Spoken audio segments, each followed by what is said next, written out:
Greetings, my scattered brothers and sisters in the Lord. Trust you know that the Lord is with you today, wherever you find yourself scattered, and that his presence is more than enough for whatever you might encounter today. Well, we continue on in John 18, and Jesus has been arrested and he's being taken to the house of the high priest in order to be interrogated. We learn that Peter and another disciple are still following Jesus. Peter has put his sword back in his sheath and he is following Jesus, or attempting to follow Jesus, along with another disciple. Now, Jesus has been taken inside, and this other disciple knows the high priest family and has access and is able to enter into the courtyard. And he makes a way for Peter to come in as well. Now, this other disciple is not named. We don't know who this is. I'm wondering if this other disciple is actually John, and that's how John knows the name of Malchus, the servant of the high priest, because John has connections with this family. Or it could be somebody that John knows very well. Interesting to think about. Maybe even it's Nicodemus. Who knows? But it's kind of a historical puzzle. Who is this other disciple that has this access and that knows the name of the servant of the high priest whose ear Peter had sliced off? Well, that's kind of besides the point.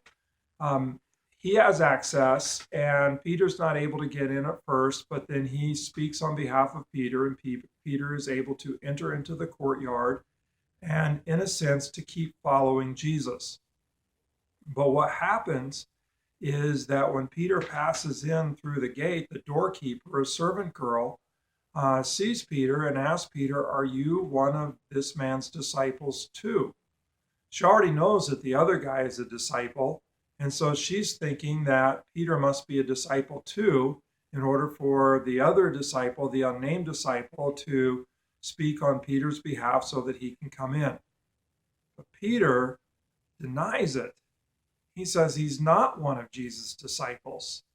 And so here we see this kind of break away from Jesus, a break away from this other disciple. He still wants to follow, he still wants to be present, but he's not willing to own up to being a disciple of Jesus.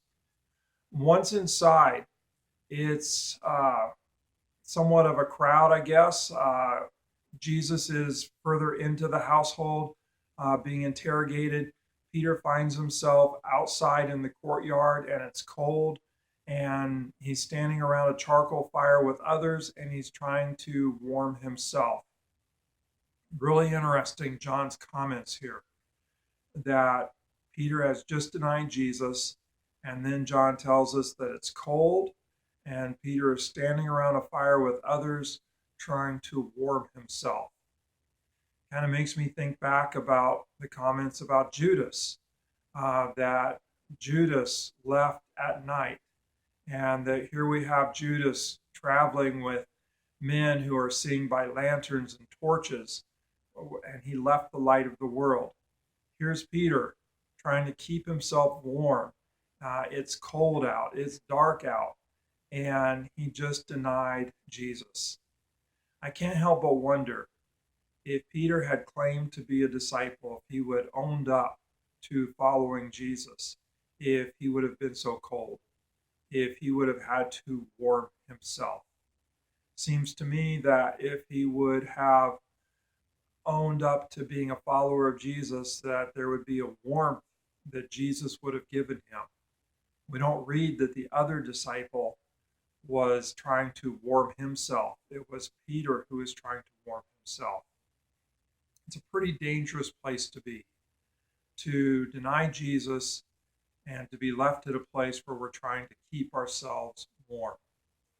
Don't know where you might be scattered today, but don't put yourself in the position that Peter was in, where he was having to warm himself by a charcoal fire when he could have had the warmth of Jesus in his heart by simply confessing Jesus and following Jesus and owning Jesus as his Lord, as his Savior.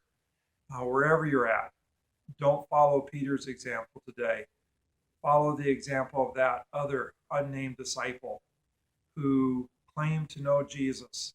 And in claiming to know Jesus, we don't see him having to keep himself warm. Jesus is giving him the warmth, strength that he needs for that day. God bless. Have a great day. And let Jesus be the one who keeps you warm. Amen.